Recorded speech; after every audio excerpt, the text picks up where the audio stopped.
places to start this individual topic, it's the best place to start this topic. Because now we're dealing with the 55th District Assembly seat in Brownsville. Mr. Borley lost that seat a couple of months ago because he was arrested and detained. And now we're going to bring to you today the actual events that took place at the 55th New York State Assembly Candidate Forum. The candidate forum took place in Brownsville at a separate location. But I chose Marcus Garvey House as a location to make you aware of the seriousness of why we need to pay attention to the 55th District and the development of its actual outcome as to who is elected. We're going to visit this candidate forum where it highlights only 4 candidates at the event. Many others were invited, but only 4 showed up. And that would be Laurie Booster, Anthony Tony Herbert, Latish Walker, and Anish S. Wilfer. These are the only 4 people that will be aired today on the Candidates Forum. And as always, the objective opinion is going to look at the facts and give you where we think you should be paying attention in this election. But let's go into the clip right now. The objective opinion, the forum. I'd like to thank the Ocean Hill Brownsville Coalition of Young Professionals for inviting 500 men making a difference to participate in this candidates forum. We feel it's very, very important for the candidates to be heard by the community and the constituents that they one day will be serving.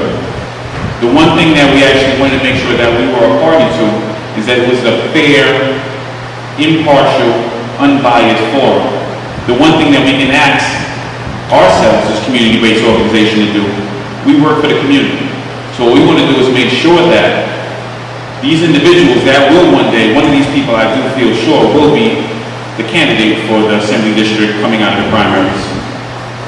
They will actually have an opportunity to speak to the community in a fair fashion, in a democratic fashion, and in a forum that I think can be compared to any other district, any other city, or any other state, anywhere else. So what I would stress first is openness to hear people's viewpoints and to let the conversation and dialogue continue. That we keep to our time constraints so it's fair for everyone that's here and everyone's points can be heard. For us to act in a very civilized fashion, in a very democratic fashion, and for us to keep it above board. Once again, I thank everybody for coming in. I thank the candidates for participating. I thank you for taking time out of your Wednesday evening. And I want to turn it over to our moderator, Mr. Professor Sam Tate. He will be the coordinator of the questions for the evening, and that will be it. Thank you. It's good to be in Brownsville and not just driving through. And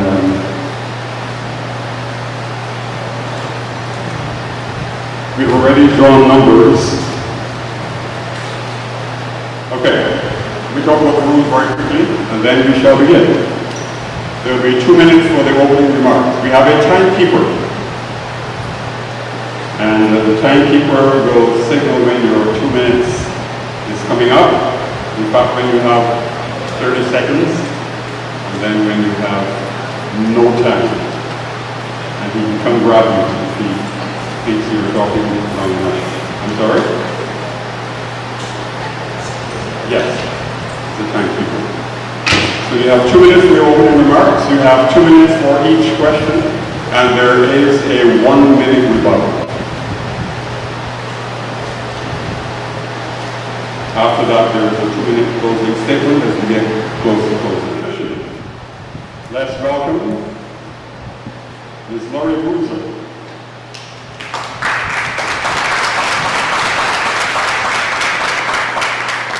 And I think you can use the microphone that's in the, you're going to share that microphone. Okay. Good evening, everyone, and I'm excited to really be here to have an opportunity to speak with you all as a candidate here in the 55th Assembly District. Thank you first and foremost to the Coalition of Young Professionals for putting this event together, and also to our moderator as well as other individuals who are helping to collate this event, 500 Men Making a Difference. And I think it's about time that as a community we start to really come out and get politically engaged. So I think we should all be proud of ourselves for being here, this is a really great moment for us. And so I'm someone who grew up here in the 55th Assembly District. I grew up here in public housing in the Langston Hughes houses. I was raised by my grandmother in a single parent household, and I attended public schools here in Brownsville. For me, which is a part of the 55th Assembly District, has always been home. It is the community that has made me, it is the community that has prepared me to be in this position, it is the community that has gotten me to this place. And my earliest recollection of wanting to really be involved in the community and bringing the community up to speed on a lot of things that have been happening in our society is when I attended Vassar. And I remember being in the classroom and having Brownsville be one of the communities that was studied for what to be a failing school district. And so when I saw that, it really triggered me to realize that there was something missing in our community. We weren't competing with the rest of the world. Our children weren't succeeding in the same ways that they could be. And so that started me on a quest to really become involved in my community, to go to law school, to really start to understand the issues that were facing Brownsville from as many perspectives as possible. And that's why I'm standing here today. Not just to be a politician, but to make sure that we can really bring a fresh perspective to politics in this community, and that across New York City, we can have a voice at the table where we've been absent for far too long. We know that we haven't gotten the resources that we needed. We know that we haven't been able to succeed in the way that we can. And so as a candidate, I'm looking forward to representing you all in Albany, and I hope to have your questions and be able to give you good comments. Thank you. Good evening, everyone. Thank you to the Coalition of Young Professionals from Ocean Hill, my home, for having this, to the 500 Men Making a Difference, to Professor Sam Tate, and to each and every one of you. My story is simple. I'm a little white girl from Ocean Hill, Brownsville, who went to PS 178, where we're sitting right now. And I stand here today as an attorney, and not just an attorney, but as a candidate for state assembly. And when I think about my walk up to this building, it reminds me of my walk up to this building in 1989 in our community when it was plagued by drugs and gunplay and violence, and my brother was murdered at 19 years old. But then I think about the fact that I worked for 8 years for Congresswoman Clark, and I'm supported by a coalition of Black legislators from Central Brooklyn who will help me to make a difference in this society. We're going to be talking a lot about tax credits. We're going to be talking about education. We're going to be talking about jobs. We're going to be talking about small businesses. And this is exactly the type of coalition and experience that I'm going to take to Albany for you. And on day one, I'm going to use all those coalitions, all of that years of experience, all of that years of growing up in this neighborhood and knowing exactly what the needs are, because those needs are my needs. And on day one, I'm going to be ready to get the job done. I've done it before, and I'm going to do it again. So I just ask you for your support, and thank you for taking the opportunity to Friday night robbery to come out of your busy schedules, and make sure that when you go back into your communities, you tell each and every one of them to put as much faith into this process as I have. I took a leap of faith when I ran for state assembly, so I'm asking you to take this leap of faith with me. Thank you again. I'm Latrice Walker, and I'm running for state assembly. Thank you, everybody. Excuse me a little bit, I'm under the weather because I didn't eat anything all day today, worried about running the campaign. But I will say this, for the most part, we've all been here before. We all recognize that there's some leadership very well needed in Brownsville, i.e. the 55th Assembly District. But we also need to be talking about coalition building all the way through. Because you can't send any one of us to Albany without having the partnerships necessary to move this community forward. When you get to Albany, you got to recognize and rationalize the fact that there are a lot of vultures up there that want to take what we're trying to get. And we have to be in a position to be able to fight for that which we need. And we can't send people to Albany that are just finding their way or turn around and put themselves in a position to think that they can negotiate through those that have helped them to get elected. It has to be the community first. It has to be somebody willing to fight the good fight and actually challenge the status quo to move our community forward. And that's the kind of candidate you have in me. I'm not into it, this for the glamour or for the name recognition or even for the money. I'm here to do this because there's a job that needs to be done. People are dying in our community. And if I run off the experiences that I bring to the table working in government for 15 years in Congress, in City Council, and in the State Senate, then I feel that I have the most qualifications. I've done the most services in this particular community, only having been here 9 years. And working diligently to help the lives of people be better here, then I am the candidate that I ask that you support and send to Albany to fight the good fight. We've got a lot of people in Albany stealing and robbing from our community, and we have to call them to task. Anthony Tony Herbert, and I am the candidate you should elect to Albany. Thank you. Good evening, everyone. It is a pleasure to be here and to stand before you today. My name is Inesha Williford, and I am also a candidate for the 55th Assembly District. I want to start out by saying this. When I started out in this race, I started out with a lack of hope. I started out with no one really supporting me, not believing that I could really handle this race and I could stand it. No one thought I could get past petition time. But guess what? Here I am, standing here with some strong community leaders. I am someone who was raised in Brownsville, Brooklyn. My story is a love story. Two parents whose family lived across each other in Tilden houses. My mom is here with us in the audience tonight. My mother's father, my mother's family, and my father's family grew up knowing each other. That's the kind of community that I was raised in, where we had a close safety net. I grew up in Riverdale Towers, and I went to public school PS 41. I received my education, my bachelor's of arts and public relations, where I established strong coalitions and strong platforms with people such as Eric Michael Dyson, Maya Angelou, Sonia Sanchez. We came together and put together diversity platforms for SUNY Oswego, which was a school full of predominantly white students. And then we said, how can we all come together as college students to bring this back to my neighborhood? So what I did was I came home and I worked with organizations such as CBEDC, the Heritage House, and through that work, setting up those platforms, my council member, Darlene Bailey, said, you know what, I need a young individual with clear direction and clear vision to come on and to create some strong initiatives for me. And I accepted the challenge, and I would never go back. So I would like to say thank you for having me today, and I hope that you can consider me for state assembly. The housing stock in the 55th district varies from NYCHA developments to brownstones, to traditional housing to Mitchell Avenue. What are your plans to keep the district affordable for the current residents?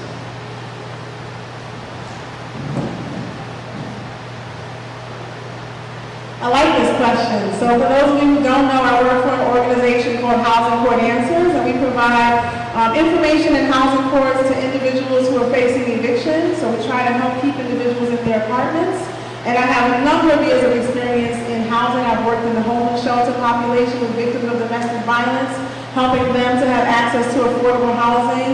I've worked to protect Section 8 apartments here in the community, as well as across Brooklyn and across New York City. And I think that we have to acknowledge a couple of things about housing. We're in a housing crisis. Our NYCHA housing stock is dilapidated. Our rent-stabilized housing is under attack. And the housing units that are being built here are not being built in a manner that is truly affordable to individuals in our community.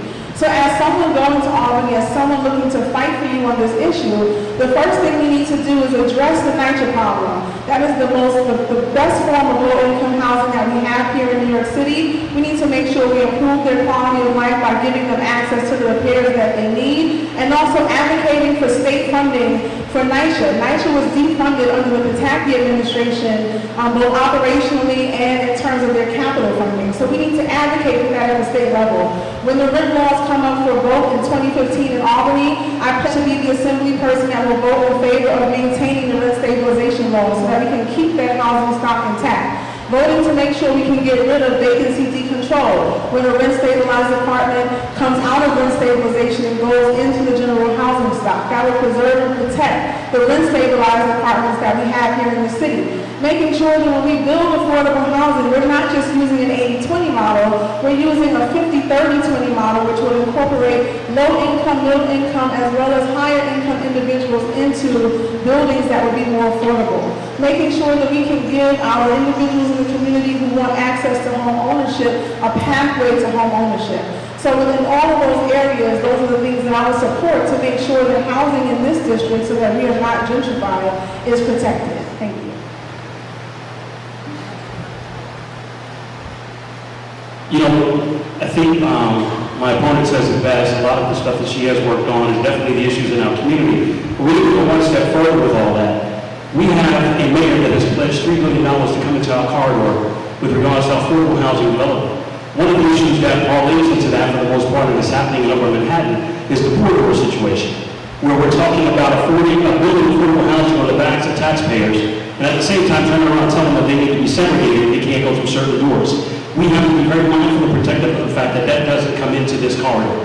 We have to make sure that we're in a position to allow for all of us to be in a better position outside of the affordable housing component to also deal with the real estate taxes that are very high and extreme in our community, so that way it doesn't damage that of our homeowners who are suffering at this point in time. Property taxes keep rising up, but the incomes are not rising up, so we have to be diligent in fighting that whole circumstance to ensure that, one, that our homeowners will stay here, and also combat the fact that they're raising rents inside of our housing complexes here in New York City. So I pledge to work diligently on that in Albany, along with a number of affordable housing proponents.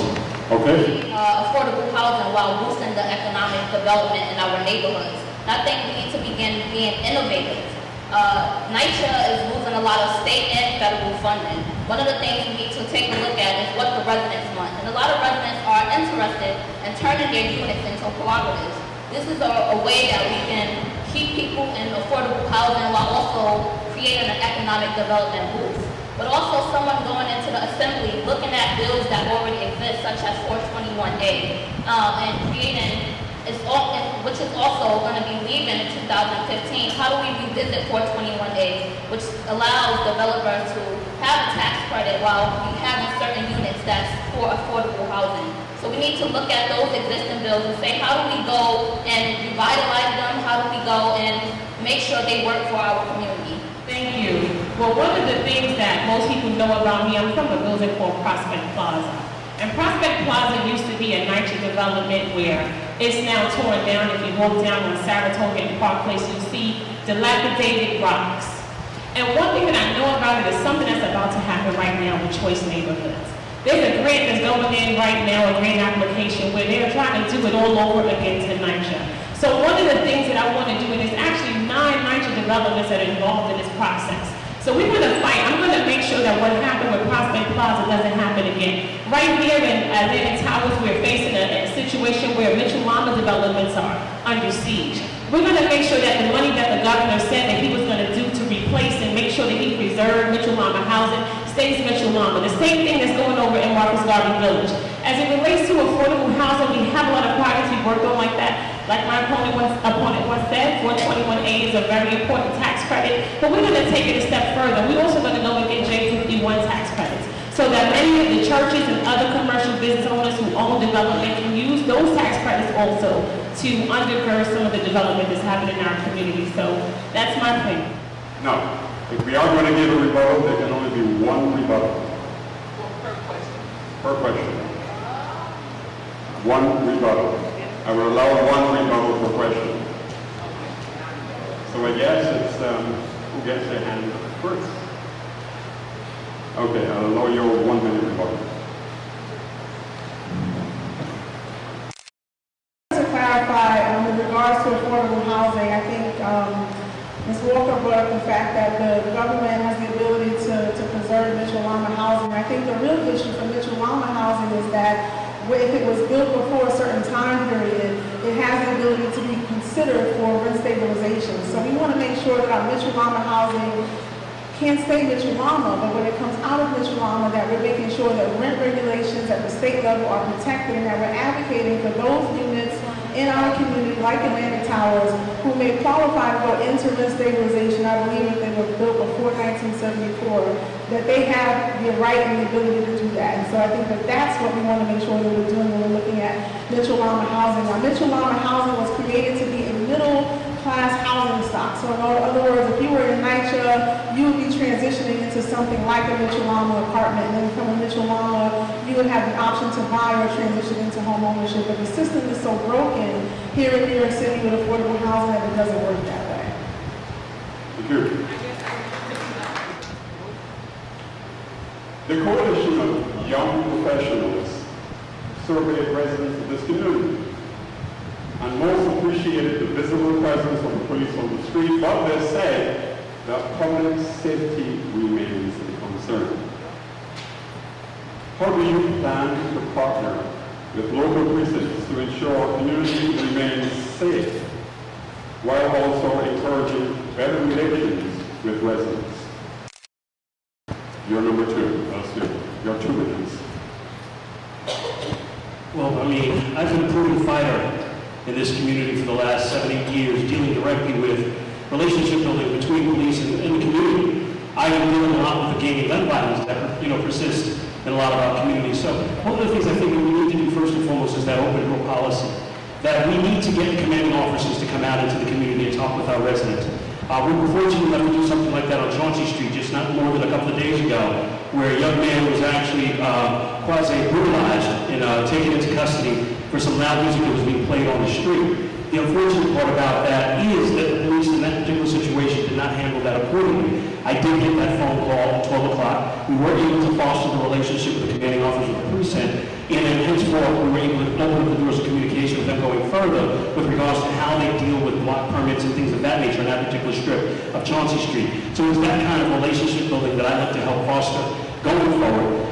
It's no secret I'm endorsed by both the PBA as well as the New York City Corrections Benevolent Association. So I utilize that opportunity to be in the boardrooms with them to be able to be the voice for the people in our community and get what we need done in our community, and that's respect.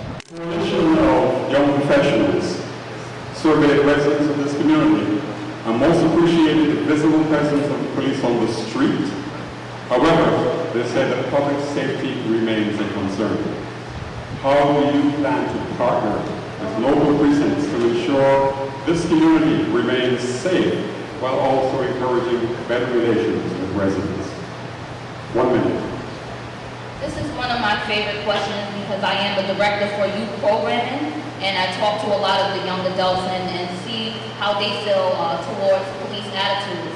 The National Justice Institute shows in recent research findings that sometimes extra policing is not just the answer, that sometimes bad manners and bad behavior from police can also increase crime factors in our community. But when there's a positive police presence and our community affairs officers are doing strong programming and interacting with residents in a positive way, it does bring about a change in our neighborhoods. And I've seen that working with a lot of our community affairs officers, in which we have certain sergeants, Sergeant Chapadier and Kiana Boone. These are officers that I am currently working on programs with, such as their Roses to Rose program and other programs that we can put in our neighborhood to increase police presence in a positive way and not when they're just reporting crime. So I think those strong partnerships and programs will help with public safety.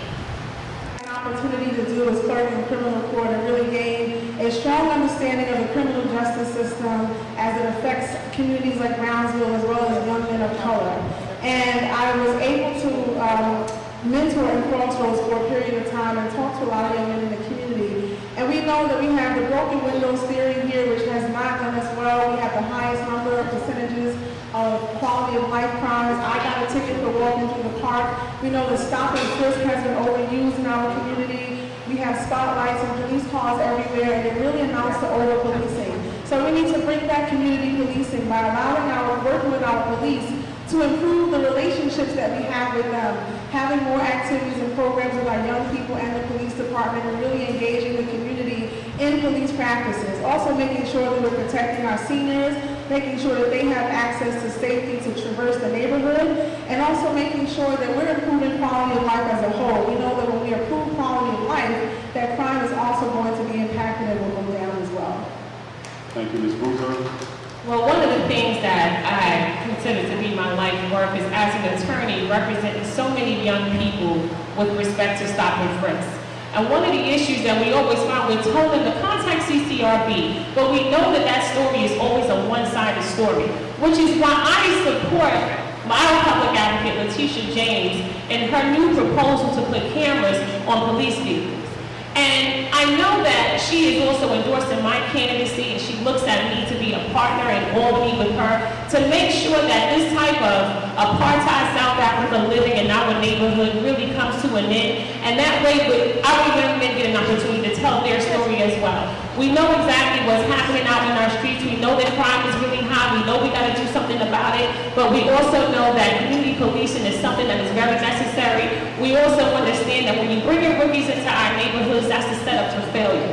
So we think that we need to have more experienced officers partner with newer officers, just so people know who it is that they're policing. I can never understand how we always... Okay, your time is up. This is a two-part question. One, what are your plans to encourage developers to invest in this neighborhood, even by providing more construction job training? And the second part is, what are your plans to partner with other organizations to bring job training into the community for a diversity of fields?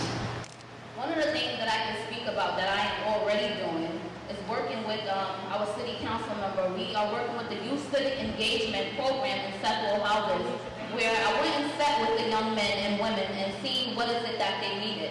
We paired with the Genesis program and allocated funding this year for them to not only provide them with OSHA training classes, but to also partner them with developers who can put them through apprenticeship and scholarship programs to train them so that they can reach a higher level of training to get those jobs. This is our first pilot program, and this is something that I am looking forward to see how it develops, because we do plan on putting it around different neighborhoods and all throughout the 55th, because that's what's needed. I've also had the pleasure of working with the film festival this year, where I went to Mayor New York office and I said that I know that the mayor and the commissioner has a plan to put progressive film models in underserved communities. What's the plan for Brownsville? What are we going to do? And sitting with them, we now were able to bring the Made in New York program into Brownsville Academy High School. These are programs that I am currently working on, not something that I want to do, but something that I want to increase going to the state of Albany, because these type of models, such as Made in New York, which was the mayor's film initiative, which hired over 100,000 people throughout the city of New York, we can take that same policy and that same model and put it here in this district and start training young individuals, not just in construction programs, but in other industries such as the film industry. And this is the model that I'm currently working on and that I plan to continue doing, because it worked. It worked with all 4 of my high schools in my district, my middle schools and my elementary schools, where they were trained with BWI, the Made in New York program, and also, again, the Genesis program, where we are currently training young men and women and working and partnering with developers. That's how we bring new, strong coalitions to our district.